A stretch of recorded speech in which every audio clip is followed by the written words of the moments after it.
তো বন্ধুরা, লক্ষ্মীর ভাণ্ডার প্রকল্প বলুন বা অন্নপূর্ণা ভাণ্ডার প্রকল্প বলুন, এর লেটেস্ট আপডেট হলো আজকে 5টার পর থেকে যে ফর্ম প্রকাশিত হবে সেটা অনলাইন অফলাইন দুটোতেই হবে। এবং অফলাইনে যারা ফর্ম ফিল আপ করবে, ক্যাম্প হবে, সেই ক্যাম্পে তাদের ফর্ম জমা দিতে হবে। আর যারা অনলাইন ফিল আপ করবে তাদের অনলাইনে জাস্ট সাবমিট করে দিলে ডকুমেন্টসগুলো দিয়ে ভেরিফিকেশান হবে। ভেরিফিকেশান হয়ে কমপ্লিট হয়ে যাওয়ার পর আপনি এই অন্নপূর্ণা ভাণ্ডারের জন্য অ্যাপ্লিকেবল হয়ে যাবে। তো এটা হচ্ছে নতুনদের জন্য। আর যারা পুরনো, যারা লক্ষ্মীর ভাণ্ডার যেমন পেত তেমনই পাবে যতদিন না অন্নপূর্ণা ভাণ্ডারে কনভার্ট হচ্ছে। তো কনভার্ট যখন থেকেই হবে তখন থেকেই আপনাদের অ্যাকাউন্টে 3,000 টাকা করে পাবে।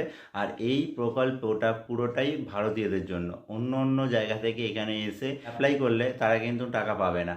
আর সামনের সপ্তাহ থেকে সরকারি বাসে মেয়েদের জন্য পুরোপুরি ফ্রি আপনারা যাতায়াত করতে পারবেন। তো এই রকম নতুন আপডেট পেতে আমার পেজটিকে ফলো করে রাখবেন।